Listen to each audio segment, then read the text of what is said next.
Hello everyone, आप सभी का स्वागत है हमारे आज के क्लास के लेक्चर पे। Then today's topic is safety device in winding and gear के बारे में पढ़ेंगे हम लोग। तो सेफ्टी डिवाइस से भी डायरेक्टली एक सिंपल सा क्वेश्चन आ जाता है और गियर पे कुछ कैलकुलेशंस आए हैं प्रीवियस ईयर पे, तो इनका बेसिक हमको कॉन्सेप्ट पता होना चाहिए। सो विदाउट अडू चलिए आज स्टार्ट करते हैं। तो देखिए, मैं आपको जो दिखाना चाह रहा था, ये जो डायग्राम हम लोगों ने लिया है, this is for copay winder, right. पिछले प्रीवियस क्लास में हमने देखा था कोपे वाइंडर के बारे में। तो ये कोपे वाइंडर का ये है, जो ये आप देख रहे हैं, ये कोपे वाइंडर का सीयू है। These are multiple wire ropes,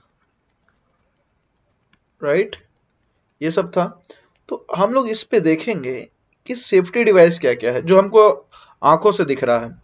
तो मैं आपको एक जनरली एक क्राइटेरिया बताता हूं कि क्या होना चाहिए, राइट, किस तरह से होना चाहिए। तो देखो, आप तो सबसे पहले आप सोचो, सब भूल जाओ, ये कोपे वाइंडर का है। तो आप सब कुछ नहीं सोचो, आप सोचो अपने बाइक के बारे में, राइट। बाइक में कैसा ब्रेक लगता है। आजकल बड़ी बड़ी गाड़ी आ गई ना, वो Pulsar ulcer R15 and all that, ये सारी गाड़ियां, छोटी गाड़ियों को भूल जाओ, स्प्लेंडर सीडी डिलक्स को भूल जाओ। तो उस पे क्या होता है, डिस्क ब्रेक होता है। तो सेम वही वाइंडर में आपके लिए एक ब्रेक होता है, वो ये है, जो एज ए ब्रेक है आपका, मैकेनिकल ब्रेक बोलते हैं इसको, ठीक है। मैकेनिकल ब्रेक और इसको कहा जाता है फ्रिक्शन ब्रेक। सेम हूबहू सेम वही होता है, राइट। ये आपका आ गया। अब दूसरा आपको मिलेगा, ये तो सेफ्टी डिवाइस पे आ गया। ये दूसरा अब आपको मिलेगा, याद करो, आप कार चलाते हैं, अगर आप कार चला रहे हैं तो एक ब्रेक तो आप, या बाइक पे ही रहो, बाइक यहाँ पे जो इस ऑपरेट कर रहा ना, ये थोड़ा मल्टीमीडिया वाला टाइप का है। जो आपको डायग्राम दिख रहा है, डैशबोर्ड दिख रहा है इसका, यहाँ पे मेरा रामलाल बैठा हुआ है, वो ड्रम ऑपरेटर है। तो मैं रामलाल को फिलहाल बाइक ही चला रहा हूं। तो रामलाल क्या करता है, बाइक चलाता है। तो एक ब्रेक कहां रहता है उसके, एक हाथ में एक ब्रेक रहता है, ये ब्रेक रहता है रामलाल के, और एक ब्रेक कहां रहेगा, पैर पे रहेगा। दो ब्रेक होते हैं। तो वैसे ही वाइंडर में दो ब्रेक होंगे, एक हाथ पे पास होता है ऑपरेटर के, एक पैर के पास होता है, राइट। और दोनों इंटरकनेक्टेड हैं। अगर ये चल रहा है तो ये बंद रहेगा, ये चल रहा है तो ये बंद रहेगा, मतलब एट ए टाइम एक हमेशा फंक्शन पे रहेगा, ओके। और जब आपको गाड़ी को चलाना है तभी दोनों को आप रिलीज करेंगे, तभी ऑन होगा। अगर गाड़ी रुकी है तो कोई ना कोई के स्टैंड बाई में हमेशा रहेगा। तो दो ब्रेक होते हैं। तो यहां पे रेगुलेशन भी बोलता है कि हमेशा जो अपन बोल रहे हैं दो ब्रेक का, एक एडिशनल ब्रेक होना चाहिए, ठीक है। तो ये एडिशनल ब्रेक यही है कि एक ब्रेक हाथ में है तो एक ब्रेक पैर पे है। ये आपका ब्रेकिंग सिस्टम के बारे में हो गया। तीसरा चीज आपका जो होता है सॉरी तीसरा चीज है ये जो आप देख रहे हैं, ये सपोज आपका ये 600 मीटर का सॉफ्ट है, ओके। तो ये पॉइंट आप देख रहे हैं, ये पॉइंट देख रहे हैं, सपोज ये मान लो ये हर एक पॉइंट 50-50 मीटर पे बना हुआ है, राइट। तो ये बता रहा है आपका लोकेशन कि भाई ये लोकेशन है आपका, लोकेशन ऑफ केजेस बता रहा है कि इस वक्त आपका केज कहां पे है। तो आप उस हिसाब से एनालाइज कर सकते हैं। जैसे ये है, तो ये सपोज मान लो आपका 300 मीटर पे होगा केज, ये 200 पे, ये मैं कंसिडर कर रहा हूं, मान रहा हूं, ठीक है। ऐसा नहीं सोचना कि सर ये 200-300 कहां से ले लिए, मैं कंसिडर कर रहा हूं 600 मीटर का डेप्थ है। तो ये आपका बताता है डेप्थ इंडिकेटर ऑफ सॉफ्ट। ये चीज हो गए। इसके बाद अब देखो, हर चीज के लिए एक लिमिट स्विच होगा, ठीक है। जैसे ये जो आप देख रहे हैं ये रोप, इसी को वाइंडिंग ड्रम पे ले लो। अगर ये अपने हिस्से से, या ये वाला रोप है, ये जो रोप यहाँ पे बना है, अगर वो इस सीव या इस सीव में आ जाएगा तो रोप अपने जगह से डेविएट हुआ, रोप अपने जगह से डेविएट होगा तो यहाँ पे लिमिट स्विच होगा। मतलब सीधी सी बात है, हर रोप को अपने एक खाका पे चलना है, एक खांचे पे चलना है, राइट, उसके एक फिक्स ग्रुव पे चलना है। अगर उस ग्रुव पे वो नहीं चलेगा तो क्या होगा, आपका ये जो ब्रेक है, ये जो स्विच है वो ऑपरेट हो जाएगा और आपका करंट खत्म हो जाएगा। स्विच में यही है कि भाई जैसे ही कुछ उसको डेविएशन मिला वो ट्रिप कर देगा, आपके मशीन को ही ट्रिप कर देगा। तो इस टाइप से ओवरऑल इस पे सेफ्टी डिवाइसेस होते हैं। एक और आता automatic contravenes, right. Automatic contravenes ये किस लिए है मैं भी आगे बताऊंगा। चलिए, तो मैं आपको डायग्राम से बताने की कोशिश किया और जो कुछ छूट रहे हैं हम उसको देख लेते हैं। मैंने जो आपको बताया मैकेनिकल ब्रेक, फ्रिक्शन ब्रेक, जो आपके वाइंडर पे लगा हुआ था, ये वाला आपका मैकेनिकल ब्रेक है, वाइंडर पे लगा हुआ है, राइट। एडिशनल मैकेनिकल ब्रेक्स, तो मैंने पैर वाला और हाथ वाला एग्जांपल लिया, ये वही है। तीसरा आता है कि भाई आपका एक केज आ रहा है, नीचे उतर रहा है या ऊपर आ रहा है, तो ऐसा ना हो कि ये भड़बड़ा के एकदम से आ जाए, ठीक है। भड़बड़ाने का इन द मीन्स बहुत स्पीडली ना आ जाए, राइट। अगर ये स्पीड से आएगा तो हम लोग को क्या होगा कि भाई ओवर स्पीडिंग हो सकता है ओवर वाइंडिंग हो रहा हो, या तो वो जिस जगह पे लैंड करना है वो यहाँ पे लैंड नहीं कर पाएगा। तो ये सबसे बचने के लिए ऑटोमेटिक कंट्रावेंस लगाया जाता है जो उसके स्पीड को स्लो कर देता है। जैसे यहाँ पे स्लो बैंकिंग 0.5 मीटर पर सेकंड है, ये बेसिकली 1.5 मीटर पर सेकंड भी आपको मिलेगा और ये रेगुलेशन पे भी है, राइट। ये क्या करता है, आपका ओवर वाइंडिंग को प्रिवेंट करता है, स्लो बैंकिंग को कर देखता है कि भाई स्लो बैंकिंग हो, ये ओवर स्पीडिंग को भी रोकता है। अगर आपका सॉफ्ट का डेप्थ 100 मीटर से ऊपर का हो गया तो आपको ऑटोमेटिक कंट्रावेंस लगाना है, ठीक है। इसको आपको इस्तेमाल करना है। इवन डीजे में सर्कुलर पे ये तक बोला जाता है कि 75 मीटर अगर कोल्ड माइंस पे हो गया तो आप ऑप्ट कर सकते हैं। क्लियर हुआ। तो ये आपका ऑटोमेटिक कंट्रावेंस। ऑटोमेटिक कंट्रावेंस क्या है, एक एज ए स्विच काम करता है जो आपका ओवर स्पीडिंग को रोकेगा, ओवर वाइंडिंग को रोकेगा और स्लो बैंकिंग, मतलब बेसिकली यह है कि आपके जो केज की मूवमेंट के रफ्तार को ये कम करता है। नेक्स्ट है आपका रिवर्स डायरेक्शन प्रिवेंशन स्विच। देखो ड्रम अब ये ऐसा घूम रहा है, ठीक है, जैसे ड्रम है, दिस इज योर ड्रम, ये ड्रम इस तरह से रोटेट हो रहा है। अगर मान लो बाय मिस्टेक ये ड्रम को हम ऐसा रोटेट करना चाह रहे थे, ड्रम अपोजिट डायरेक्शन पे रोटेट हो गया, तो अनजाने में, ओके, कि धोखे से बाय मिस्टेक अगर रिवर्स डायरेक्शन में हम लोग का क्या इंजन मैन ही है, भाई इंसान गलती का पुतला है, मान लो वहां रामलाल ही है, रामलाल दारू पी के चला रहा है, क्लियर हुआ। तो रामलाल अगर दारू पी के चला रहा है और धोखे से क्या कर दिया, वो उल्टा घुमा दिया, तब तो गड़बड़ हो जाएगा, सब सत्यानाश। इसलिए वहां पे रिवर्स डायरेक्शन प्रिवेंशन एक स्विच होता है, क्लियर।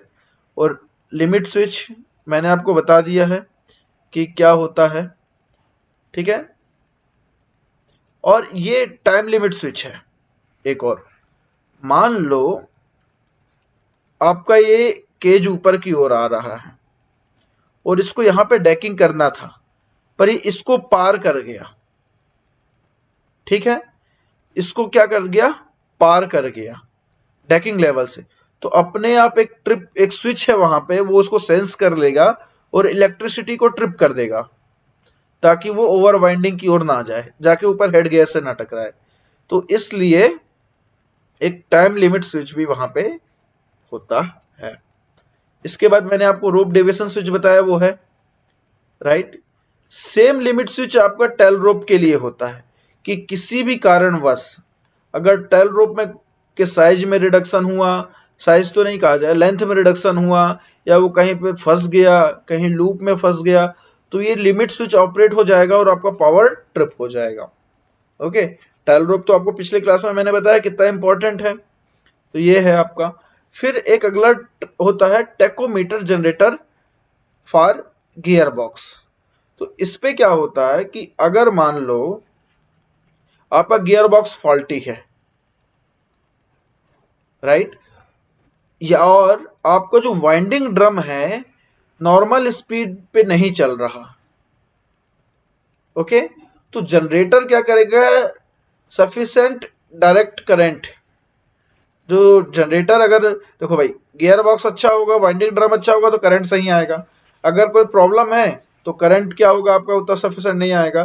तो जैसे ही नहीं आएगा मतलब कम हुआ, तो इस पे क्या होता है वो रेटिंग ले लेगा। मान लो रेटेड कैपेसिटी 9 एम्पियर पे चल रहा है और अगर गियर बॉक्स या वाइंडिंग ड्रम पे कोई दिक्कत है, तो जैसे ही ये अगर 5 एम्पियर हुआ या 9 एम्पियर से नीचे आया तो क्या करेगा, स्विच ऑपरेट हो जाएगा और वो क्या करेगा, सीधे आपके इलेक्ट्रिसिटी को बंद कर देगा। इससे आपको पता चल गया कि भैया मेरा गियर बॉक्स में कुछ फॉल्ट है या मेरे वाइंडिंग ड्रम में कोई फॉल्ट हो रहा है, राइट। तो इस तरह से ये काम करता है।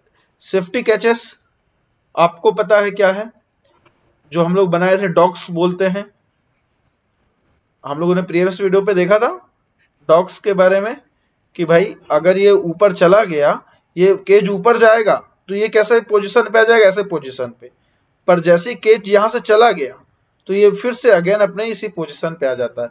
सपोज मान लो केज यहां है, ये आउट हो गया, ठीक है, आपका ओवर वाइंडिंग हुआ तो आपका कैपल चला गया बाहर, डिटैचिंग हुक पे भी नहीं रुक पाया, तो कम से कम केज आके इन डॉक्स पे सेफ्टी केजेस पे बैठ सकता है। लास्ट है आपका safety detaching hook for ascending cage, ये हो गया। और एक क्वेश्चन आपको जनरली मिलेगा, कोपे वाइंडर में ओवर स्पीडिंग कैसे रोका जाता है, तो यहां पे आता है कन्वर्जेंस ऑफ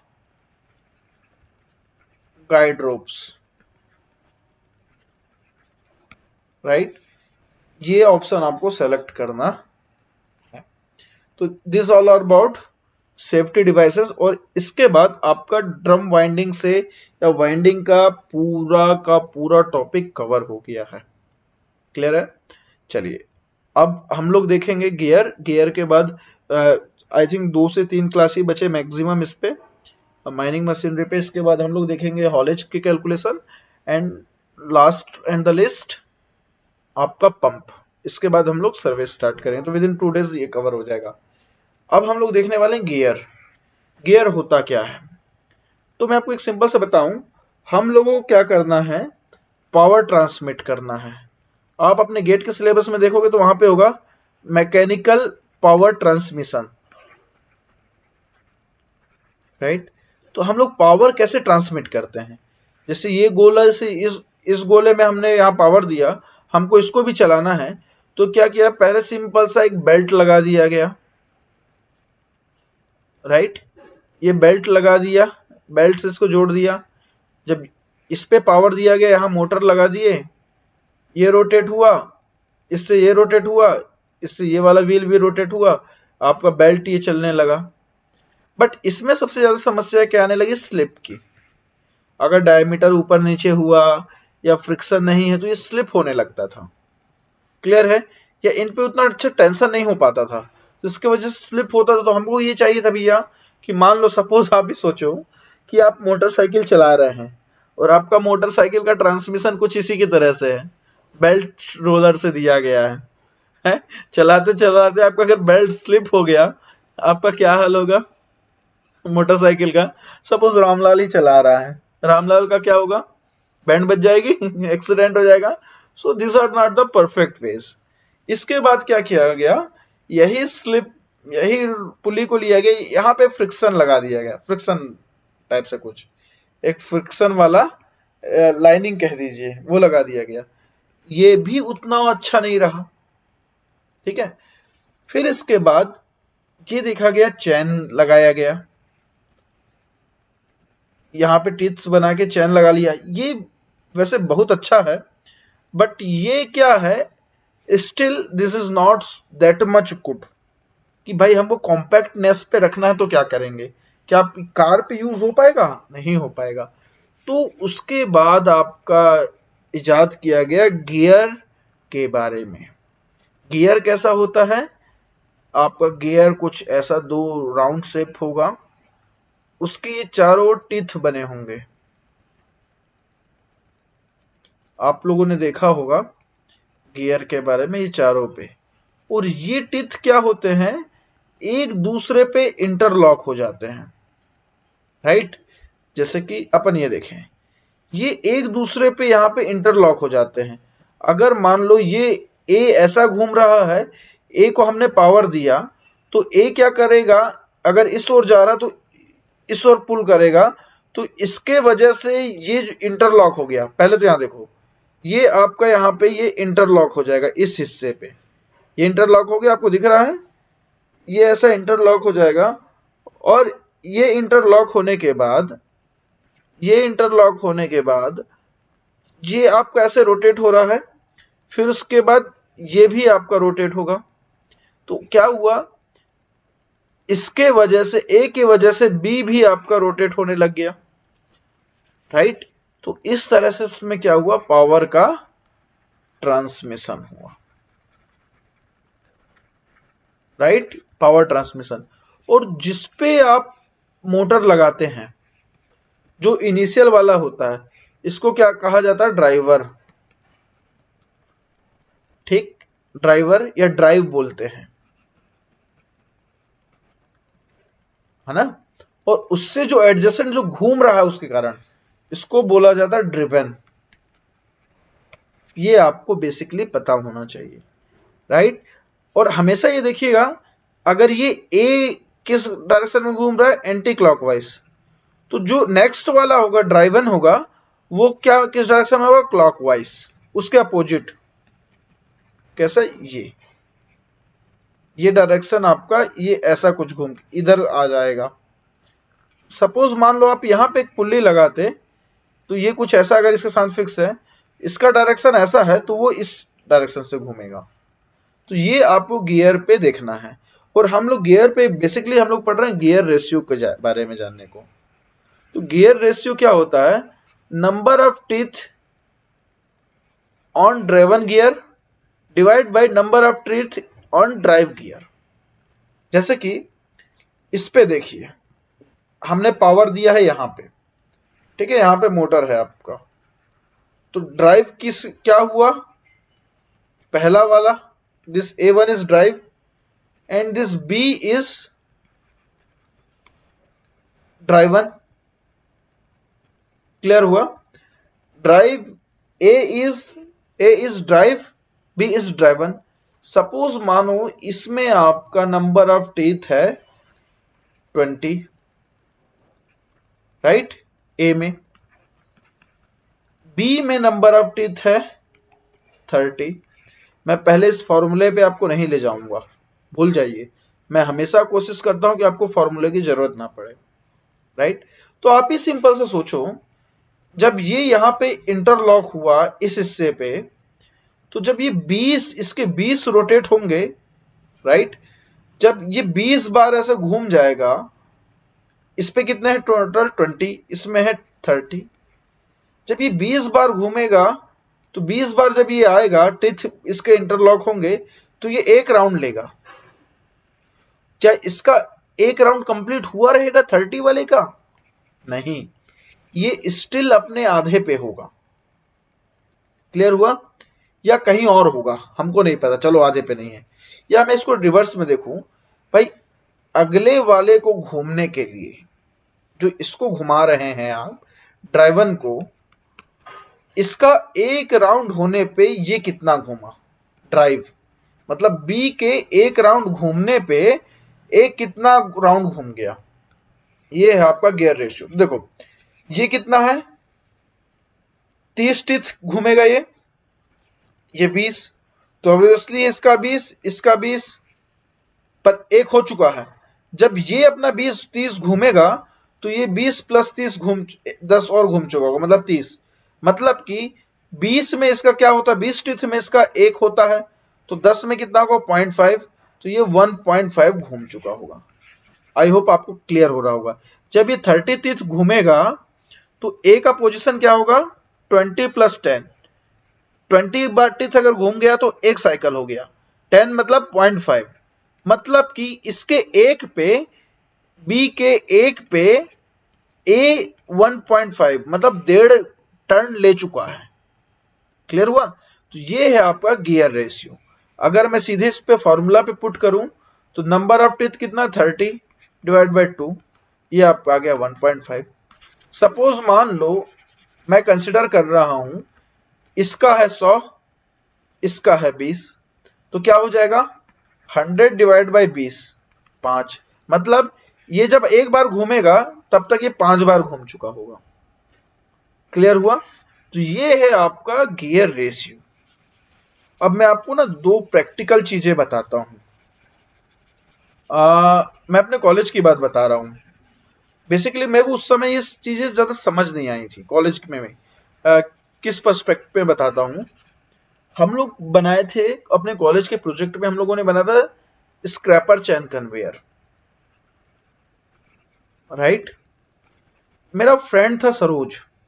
जब हम लोग स्क्रैपर चैन कन्वेयर बनाए तो हम लोग कुछ ऐसा मोटर लगा दिए उसमें कि वो एकदम मरियल टाइप से घूम रहा था, बहुत स्लो स्लो स्लो। हम लोगों को लग रहा था यार ये तो मजाक कर रहा है, राइट, कछुए की चाल पे चल रहा है। फिर मेरा एक फ्रेंड था सरोज, वो थोड़ा इस पे एक्सपर्ट था, तो बोला भाई गियर सिस्टम करते हैं। हाँ, तो गियर सिस्टम हम लोग जब किए तो वो लाया 2 गियर, यहां पे हमने दिया मोटर, और फिर यहां पे हम लोगों ने लगा दिया मोटर। ये आपका गियर 1, ये आपका हो गया गियर 2, ये 2 गियर हो गया।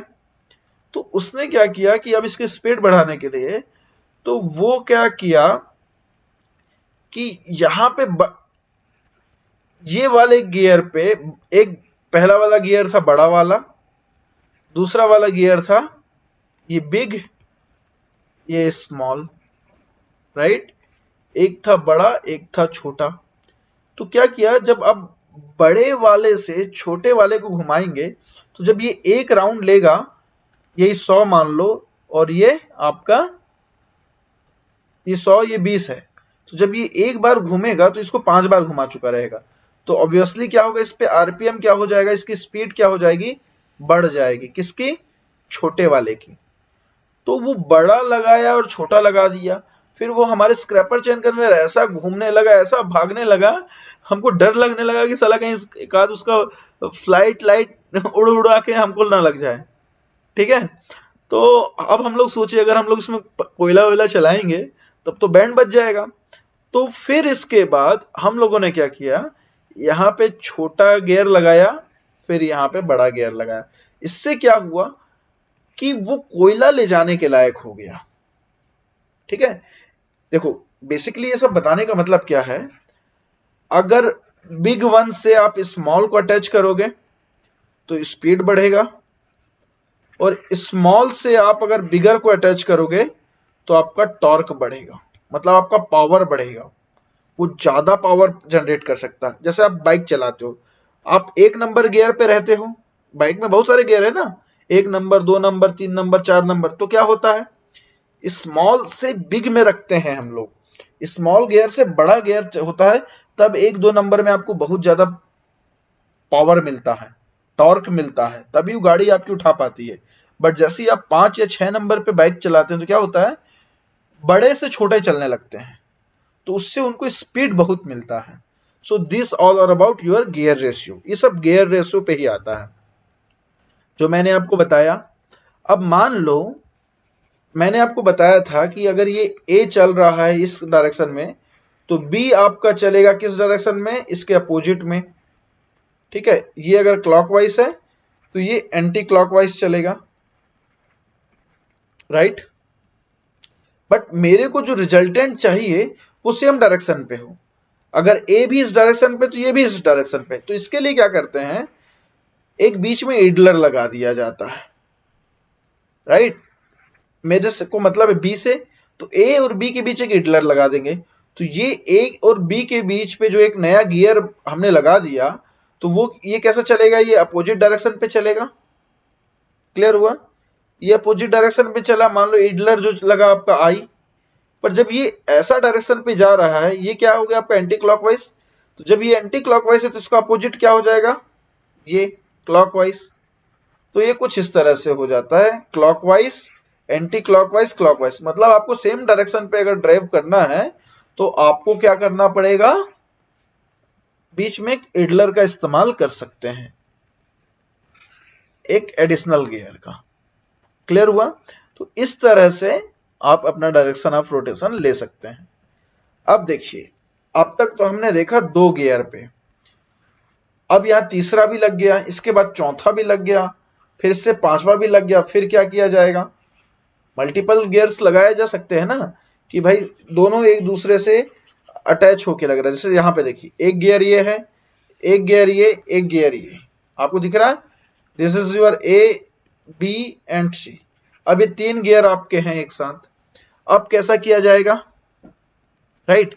सपोज मान लीजिए इस ए में 7 टीथ हैं, राइट। इस पे 20 एंड इस पे 30। अब आपको बोल दिया गियर रेशियो बताइए, तो जिस ये ए बी सी, तो ए और बी का गियर रेशियो क्या होगा, मान लो यहां पे हम ड्राइव कर रहे हैं, यहां मोटर लगा है, तो क्या हो जाएगा 20 डिवाइड बाई 7, ये हो गया आपका 2.9। क्लियर हो गया। अब यही देखो आप ए बी और सी का, तो 30 डिवाइड बाई 20 1.5। भाई इस पे 20 टीथ, सी के लिए जो बी है वो ड्राइव कर रहा है ना, सी बी के कारण ड्राइव हो रहा है, तो ड्राइव ये हो गया, ड्रिवन ये हो गया। क्लियर हो गया। फिर इसके बाद ये हो गया, अगर मैं इन दोनों पे रिलेशन चाहूं, ए और सी पे, तो क्या होगा 30 डिवाइड बाई 7, ये आपका आ जाएगा अराउंड 30 डिवाइड बाई 7, ये आ जाएगा आपका 4.3 के आसपास। क्लियर है। तो इस तरह से आपका ये निकलेगा। पर क्या हम कुछ और दूसरे तरीके से भी इसको निकाल सकते हैं, ए बी सी, ये 7, ये 20, ये 30, ये नंबर ऑफ टीथ हैं। क्या करिए, ए और बी का जो 2.9 है और 1.5, इसको मल्टीप्लाई कर दीजिए तो आपका 4.3 आ जाएगा। तो इस तरह से हम लोग गियर रेशियो का कैलकुलेशन पे यूज कर सकते हैं। अब अगला इस पे ला देगा आपका आरपीएम के साथ। तो देखो, अगर जो भी 2 गियर आपको मिले हैं, suppose this is your A, this is your B, इसमें T1 है और ये T2 है, ठीक है। Number of teeth T1, number of teeth T2। इसके बाद इसका आरपीएम मान लो सपोज N1 है, इसका N2 है, तो इसका फॉर्मूला बेसिकली क्या बन जाता है, N1 into T1 equal to N2 equal to T2। ये आपका फॉर्मूला हो जाएगा। अगर यहीं पे मान लो तीसरा है, तो हमको पता है N2 इंटू T2 हो गया, तो नेक्स्ट वाला जो होगा, ये तीसरा आ गया आपका C, इसका है T3 N3, तो ये क्या हो जाएगा T3 इंटू N3। तो यहां से देखिए N2 बराबर ये है, ये दोनों बराबर हैं, तो इसके बराबर N1 है, इसके बराबर ये है, तो ये दोनों एक दूसरे के बराबर होंगे। इसको हम लोग क्या लिख सकते हैं, N1 into T1 equal to T3 into N3। इसी तरह से ये लंबा लंबा चलता जाएगा जितना ये होगा।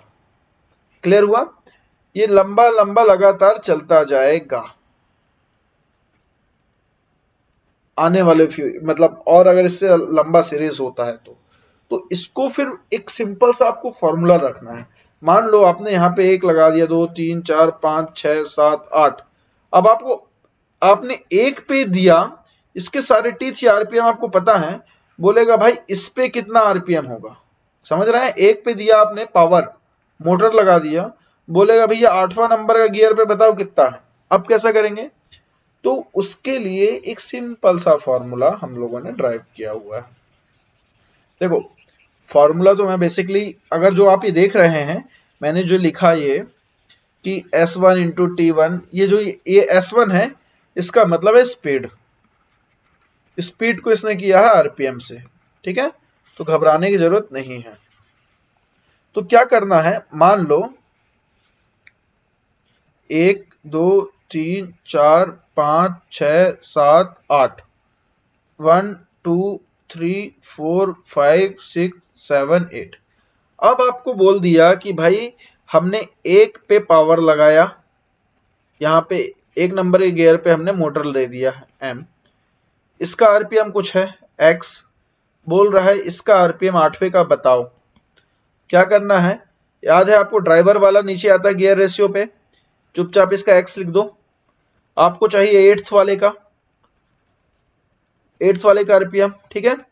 x किसका है, 1 का है, तो यहां पे जितना भी आपका ऑड वाला आएगा, जैसे ये 1 है तो 1 यहां शिफ्ट हो गया, ऑड है तो 1 इंटू 3 इंटू 4 3 इंटू 5 इंटू 7, ये आपके हो जाएंगे नंबर ऑफ टीथ। मतलब पहले गियर का number of teeth multiplied with third number का आपका गियर का टीथ, 5th का ऐसे ही, सेम का ऐसे ही।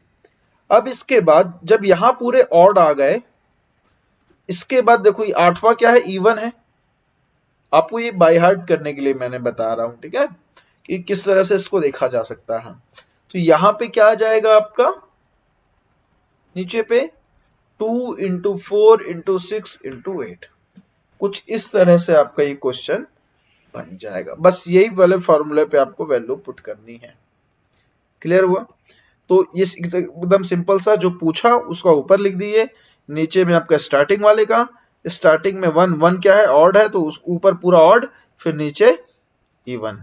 ये एक सिंपल सा तरीका है। अदरवाइज आपको पता होना चाहिए एक सिंपल सा formula, speed of last follower divide by speed of first follower, number of teeth of first driver और लास्ट फॉलोवर। तो देखो क्या होगा, ये फर्स्ट ड्राइवर हुआ 1, ठीक है, इसका फॉलोवर क्या है 2।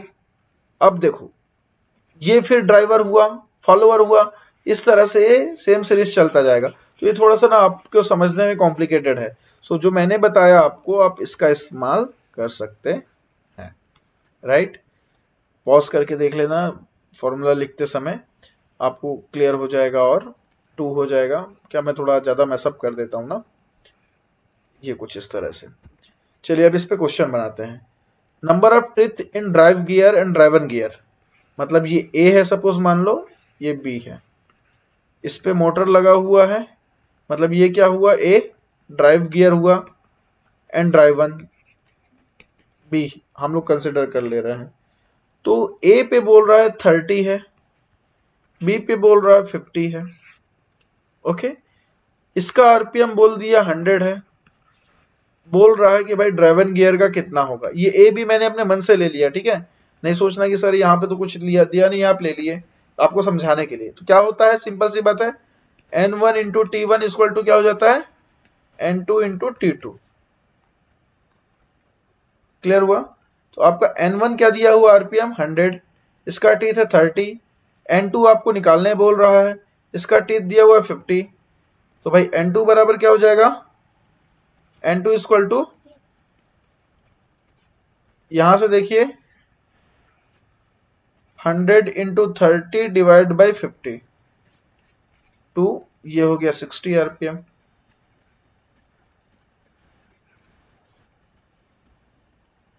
ये क्लियर हुआ किस तरह से होगा? तो ऐसे आपको क्वेश्चन बनाने होंगे, राइट।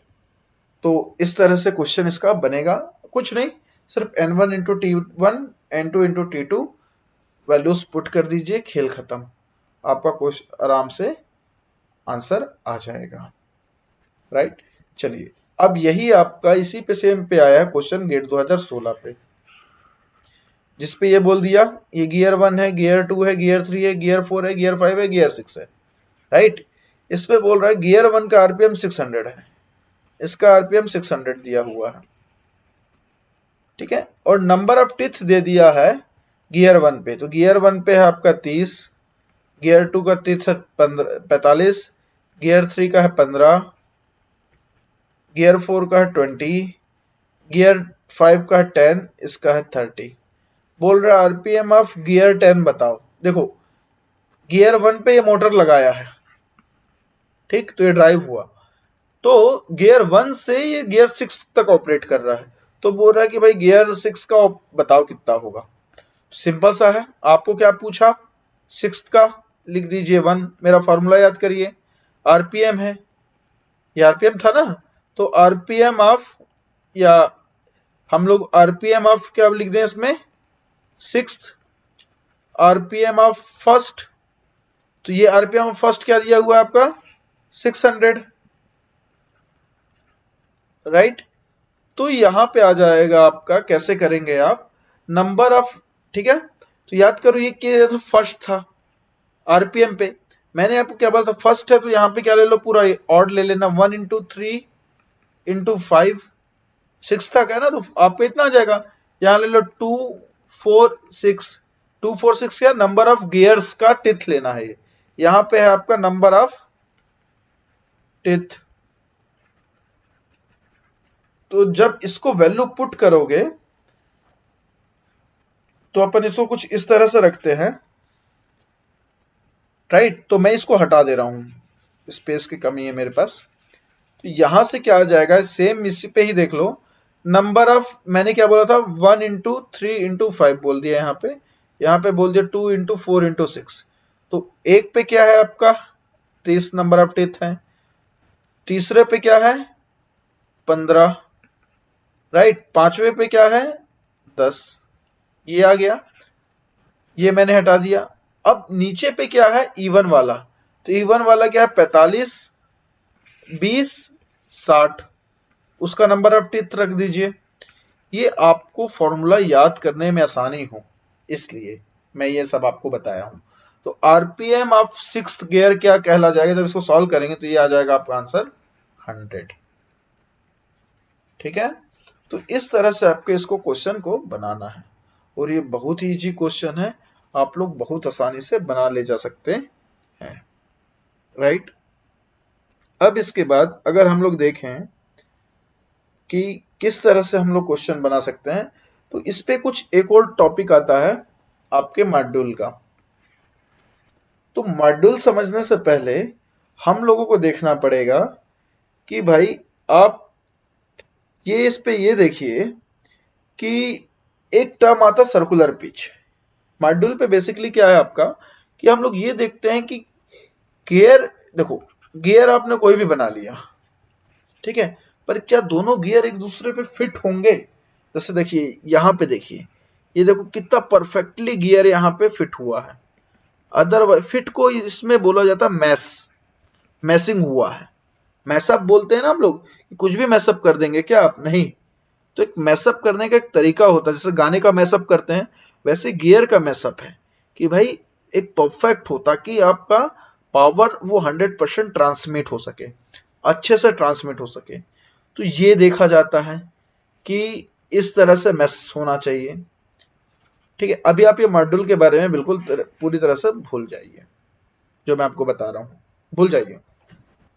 इस पे आता है जब ये मैस तब होगा जब आप जो ये देख रहे हैं ना कि लाइक ये यहां से लेके ये हिस्सा से लेके ये वाला जो हिस्सा से आपका ये हिस्सा, जो इनका सर्कुलर पिच कहा जाता है एक हिसाब से मैं अगर कहूं, तो देखिए इस डायग्राम पे देखिए, जो ये टिथ से लेके अगले टिथ तक के स्टार्टिंग पे, ये जो दोनों टिथ का स्टार्टिंग है, ये अगर आपका सेम रहा तभी ये मैच हो पाएगा।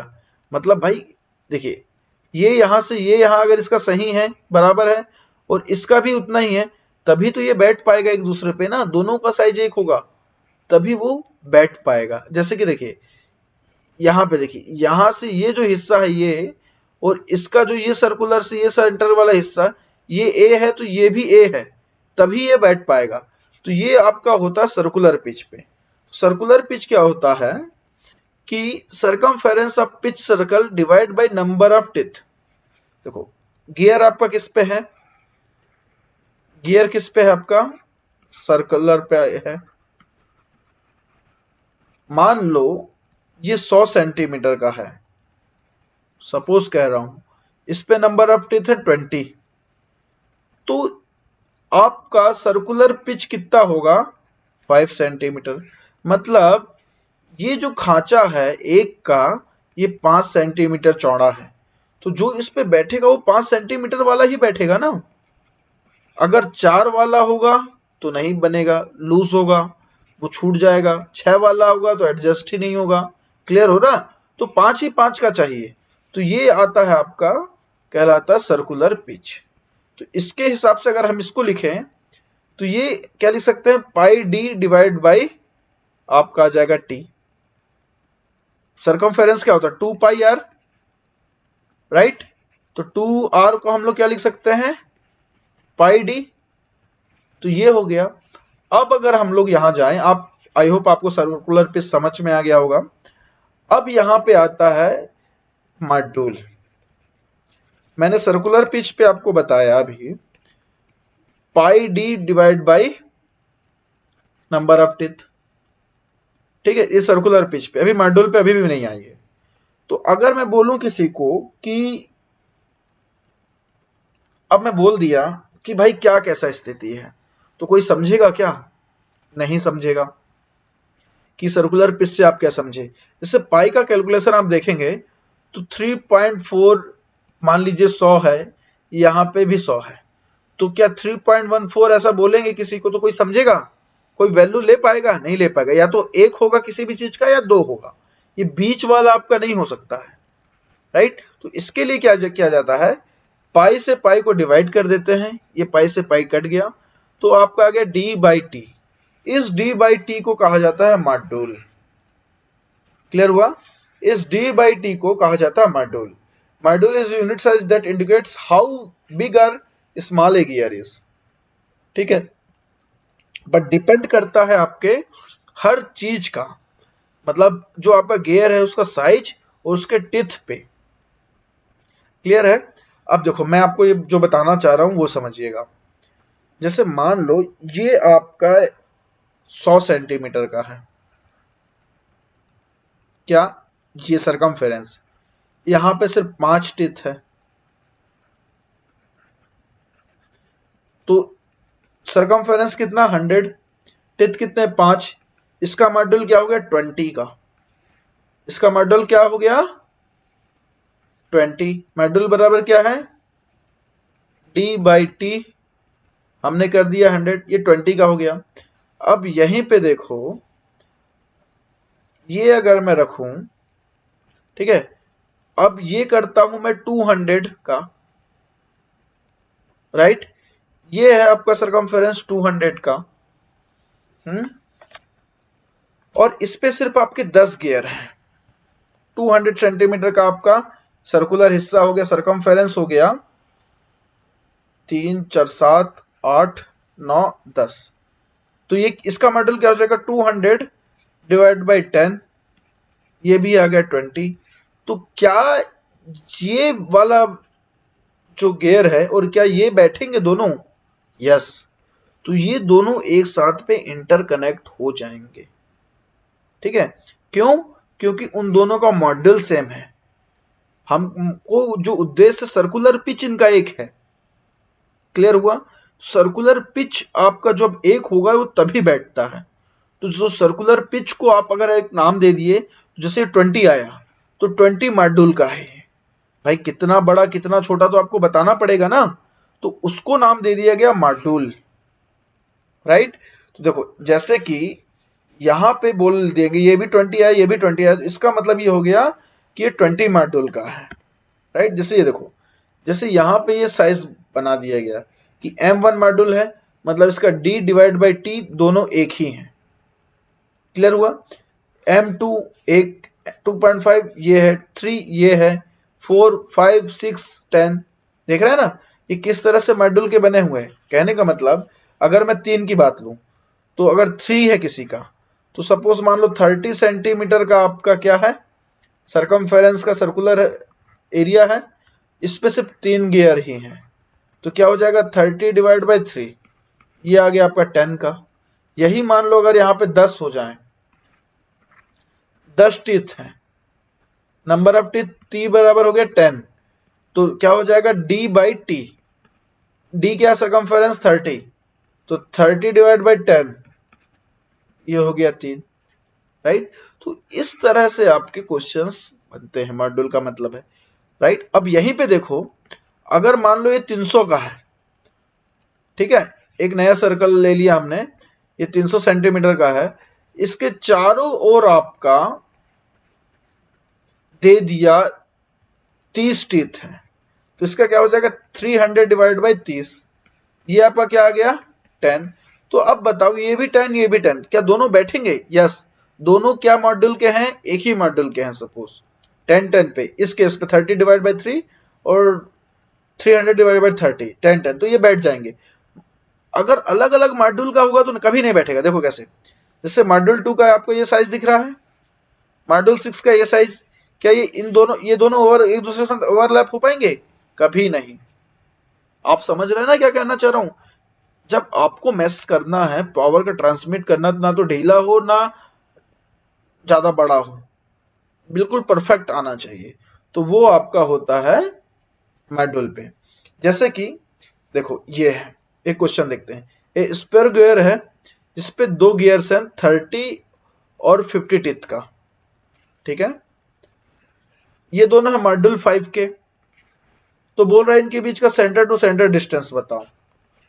एक गियर ए है, एक गियर ए, एक गियर बी। सपोज इसमें 30 टीथ है, इसमें टीथ है 50। ये है मॉड्यूल 5 के,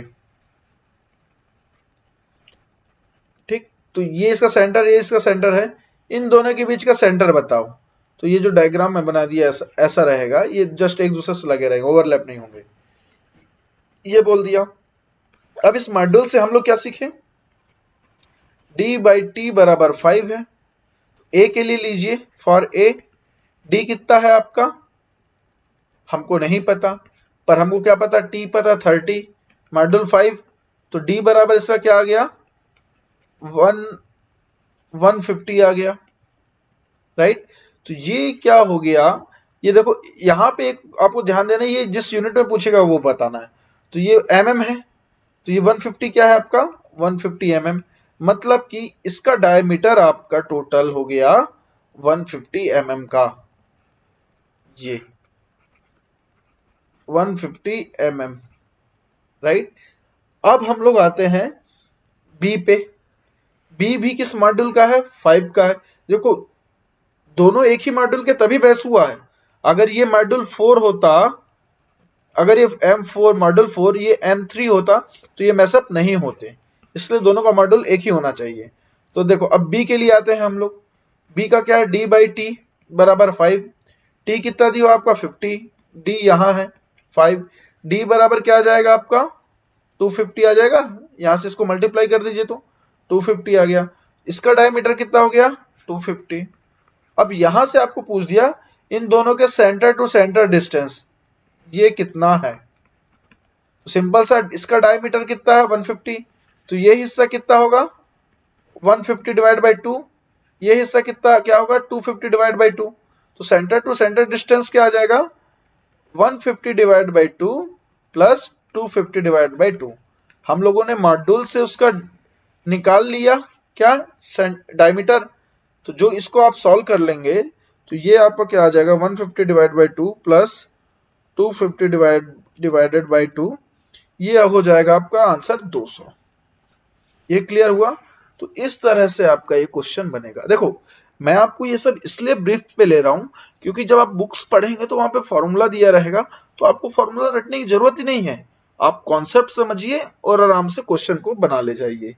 हमारा उद्देश्य ये होना चाहिए, रटना नहीं है। कितना रटेंगे, पागल हो जाएंगे, राइट। चलिए अब हम लोग देखते हैं इस पे अगला क्वेश्चन। ये क्वेश्चन आपका गेट 2013 पे आया हुआ है। बोल रहा है कि मॉड्यूल 6 का है, 24 टीथ है, 42 टीथ है, राइट। दो मैसिंग स्क्वायर गियर पे। तो बोल रहा है इनके बीच डिस्टेंस बताओ। तो दिस इज योर होमवर्क, आप ये मुझे सॉल्व करके भेजेंगे, ठीक है। सो आई होप आपको आज का वीडियो पसंद आया होगा, समझ आया होगा। So that's all for today. या आप मुझे होमवर्क सेंड करें। अगला टॉपिक हमारा होगा रो फॉलेज पे, बहुत ही इंटरेस्टिंग टॉपिक होने वाला है।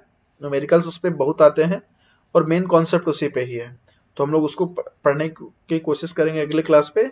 Until then all the best, पढ़ते रहिए, अपना ख्याल रखिए।